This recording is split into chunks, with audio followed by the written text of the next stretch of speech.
This is Des Plays, and welcome back to World of Warships. Now, I apologize that I haven't had any videos for you to watch in about a week because this past week was my annual vacation. And for me, it couldn't have come at a worse time. Most years, I am really looking forward to it, but this year, it was only I left only a couple days after the game officially released, and so I wasn't able to take part in, I think, what is a fantastic new feature, which is the ranked battles. I like TLDR or TLDW didn't watch or whatever for this is that I think they are fantastic. They remind me very much. I mean, assuming you get a good team, they remind me very much of the stronghold battles that, for those of you who played World of Tanks, you should know about those, where you get a much higher level of team play than you would in a random battle. And for me, I've been lucky that I've had some really good teams, as I've been playing through the different ranks. Real quick summary of what ranked battles are for those of you who don't know. Most of you probably do, but I'll try to get through this real quick. Basically, you have two teams of 7. I think you are limited to 1 aircraft carrier per side, and it's supposed to be 2 battleships. Although Matchmaker, it's either 2 or 3 battleships. Although Matchmaker, I've seen some crazy setups. 2 or 3 games ago, my team had 1 battleship, and I think it was 2 destroyers, and everybody else was a cruiser, and the other team had 3 cruisers and 4 destroyers. It was interesting. Although that team, you can't discount that team makeup, because destroyers are super helpful for capping, which is one of the really important things to do in this game mode. It's always going to be a domination game. There's only a few maps. There's either A point or a B point or a B C point or whatever. You get the idea. But capping those is super important, and if you're a destroyer, that's going to be your job. Or at least it was in. I'm not sure if the meta on this game mode is fully settled yet.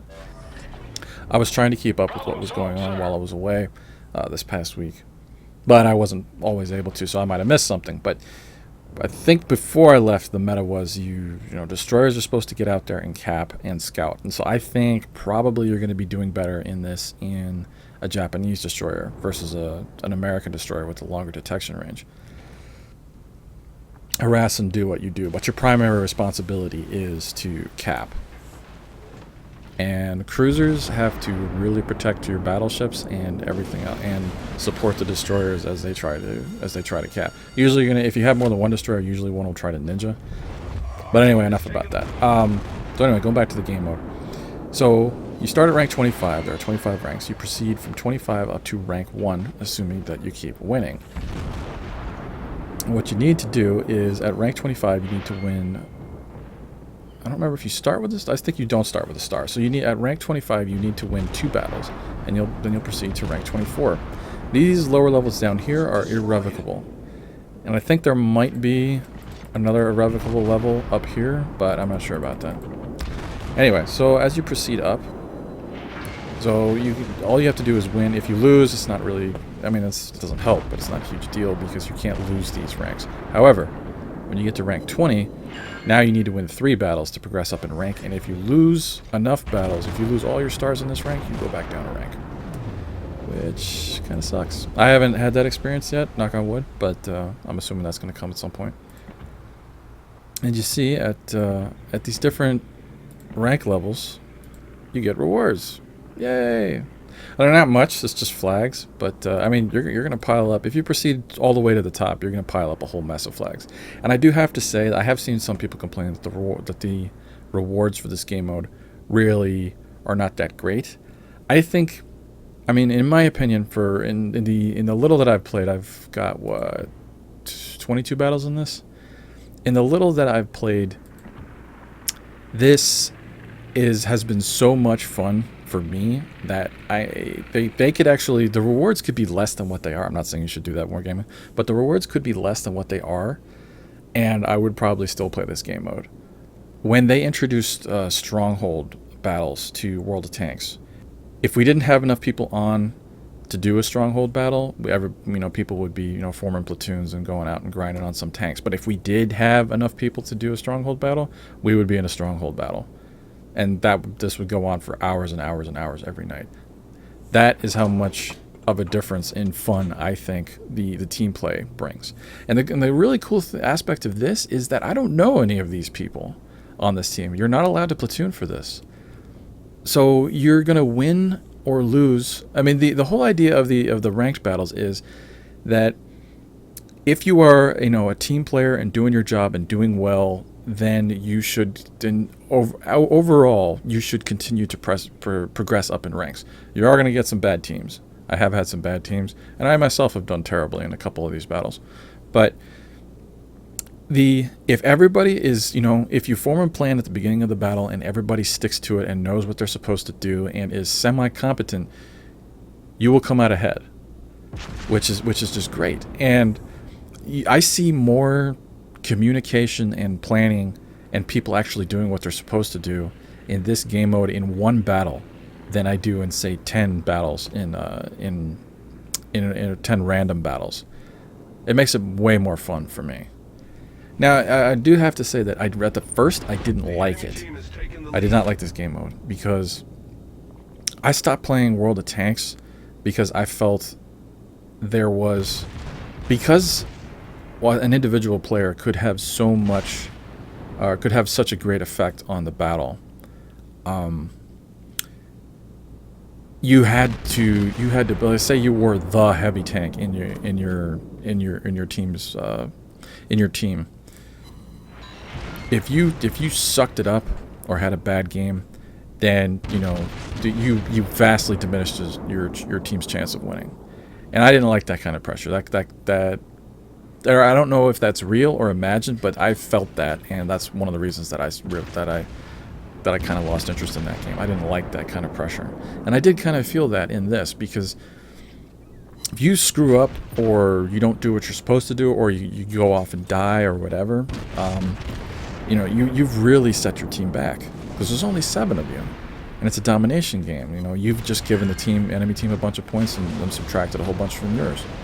There was, I think, a game we had, or one of the games I was in, where we had a majority of the points and all we had to do was run away, and 2 people didn't, and they went off and died, and we lost the game. That's how much of an effect that an individual player can have on your team. That's kind of a tangential point, but anyway, enough about the negative. I got over that, and I think one of the other reason I think I wasn't originally enjoying it is that down here at the lower levels, say in the 20s, it is entirely possible to get a bunch of people who are like, screw the plan, I'm going off to do whatever I want to do. And if that's the kind of player you are, you might not enjoy this game mode, because if you go off by yourself, you're probably going to die, and your team is not going to thank you for whatever you do. Unless you're a destroyer and you're trying to ninja cap a point, then your team will like you for what you're trying to do. And overall, the teams that I've been on, at least the ones that communicate well and everybody sticks to the plan. I had a battle just now that actually got me to rank 17. That everybody was talking. It was there was a plan at the beginning and everybody stuck to it. It was just beautiful, and people were like, good luck, go DD go, and it was this feeling of camaraderie instantly for people that I've never played with before, or at least that's how I felt about it. So anyway, if this is a preview of what we can expect if they introduce something like stronghold battles into this game, then I'm very much looking forward to that, because I'm having a lot of fun with this. And the other thing, and so if you haven't played this, I would encourage you, and you're interested in good team play or whatever, well, attempts at good team play, because like I said, you will get some bad teams. If you're interested in that kind of thing, then I would very, very much suggest that you play this. If you're a lone wolf type player, then maybe this isn't so much for you. And and you're not really missing out on a whole lot if team play and all that kind of stuff is not really what appeals to you, because the rewards aren't fantastic. But I think This game mode is a lot of fun. I highly recommend that you do it, regardless of what rewards you do or do not get out of it. Now, before I left for vacation, I tried to make a video about this because I was trying to get something out before I left. But I don't think my opinion on this game mode was really fully formed yet. So it was mostly like an informative video about what exactly ranked battles are. And it really wasn't that interesting. But one of the things that I noticed when I was trying to figure out, or I was reading the background and the notes and stuff like that and trying to figure out what exactly this was all about. If you do get to rank 1 by the end of the season, which is, I believe, in a month or less. This is a season. This is only going for 6 weeks. And I think they said that when more people get up in the higher tiers, they're probably going to have ranked battles for the higher tiers as well. But I think a lot of that is depending on what kind of response they get from this. And so I encourage you to go out and try it if you haven't, and if you like it, to say so, because I think it's great. But anyway, going back to, I lost my train of thought there. But at rank 1, you look at all the flags you get here. I mean, that's a lot of flags. But a lot of people don't care about flags. Like I've said, the general response I've seen is meh, flags. But if you get to rank 1 before the end of the season, which is about a month, you're done. You're out. You can't play anymore. And the reasoning for that is that if you once you've gotten to rank 1, you don't have anything to play for. So I was thinking that wouldn't that mean if all the players who get up to rank 1, or everybody who's gotten to rank 1 already, and I'm assuming are the best players, and I'm assuming most of the players who were really interested in seeing where they shake out in comparison to the rest of the community, were probably the first to jump on here.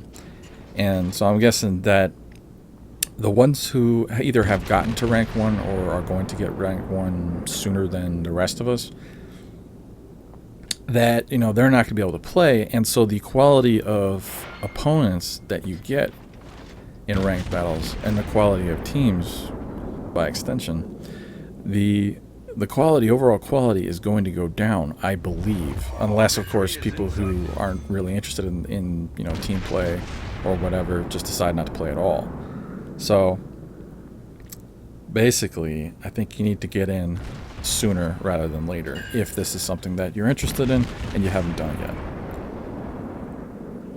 I will try to get some replays together for some of the more interesting ranked battles that I've had, but I couldn't hold it anymore. I just wanted to say, like, I think ranked battles are fantastic. I think everybody should do it, and if this is a preview of coming attractions for, say, port battles or stronghold battles or whatever you want to call it, then that's gonna be great. So anyways, it shouldn't be that long before I have some more Warships videos for you. I've had some interesting replays in the past couple days that I will probably turn into something.